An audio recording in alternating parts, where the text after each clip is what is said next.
I got 8 DSLR cameras and 3 lenses in my latest eBay lot for just 90 euros.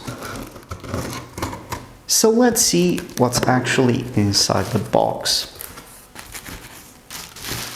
The packaging was never a strong point for this particular seller, but it's good enough for e-waste. I've got a bunch of Canons here, and they're mostly entry-level stuff. There's the 300D, the 350D, the 400D, and the 450D.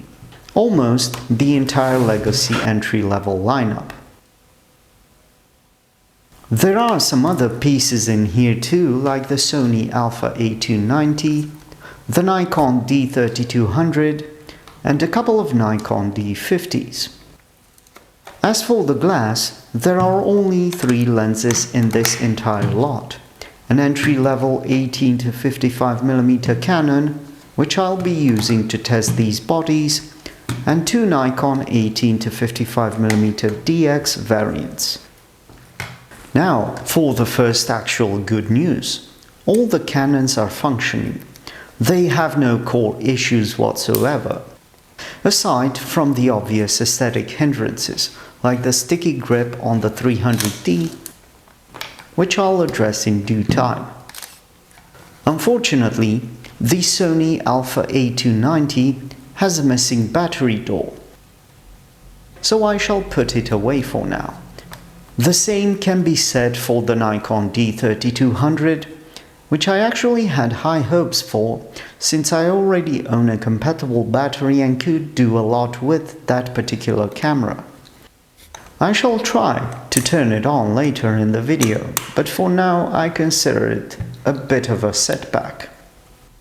Then there's the 2 Nikon D50s, which actually look to be in pretty good condition. I have high hopes for those in terms of a practical return on investment. Before I move any further, I need to get rid of these neck straps. They are the single biggest hindrance in my operation. When you're handling a lot of cameras on ads or when filming, it's a bit of an annoyance to wrap your hands around dangling straps. Now that those steps are out of the way, let's continue with testing the Canons. So far, all of them seem to work. I shan't be bothering you with all the actual testing, as it's pretty obvious that even though these are low-value cameras, they actually brought in a good chunk of the return of investment. The Nikon D3200 is the interesting piece. On the one hand, it is fully functioning and I would like to make the most of it. Unfortunately though, the missing battery door is actually a bit of a letdown. You have to hold the battery with your hand in order to stop it from moving. I'm sure there is a workaround for this particular issue, but I am not actually inclined to pursue this particular repair as I have too many cameras at the moment. Now the exact same malady plagues the Sony Alpha A290. Its missing battery door and the fact that I don't have a compatible battery leaves me hanging in terms of testing it. I might be inclined to purchase some batteries in the near future and provide one for this model, but for now I shall put it aside. My biggest hopes, as I mentioned before, are for the pair of Nikon D50s.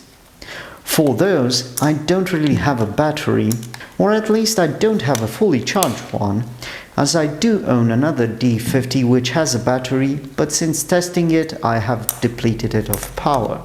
So I guess it's time for me to make a list and figure out what I need to order from online stores in order to make this lot as profitable as ever. And also trying to clean up that sticky grip on the Canon 300D, since this is the dirty side of the business. It's not all roses, butterflies and sunshine when it comes to flipping tech, don't you know? Then again, it's the exact reason I buy, hoard and collect weird and quirky, obsolete tech stuff, so you don't have to. I thank you for watching and I shall see you in the next one. Bye bye.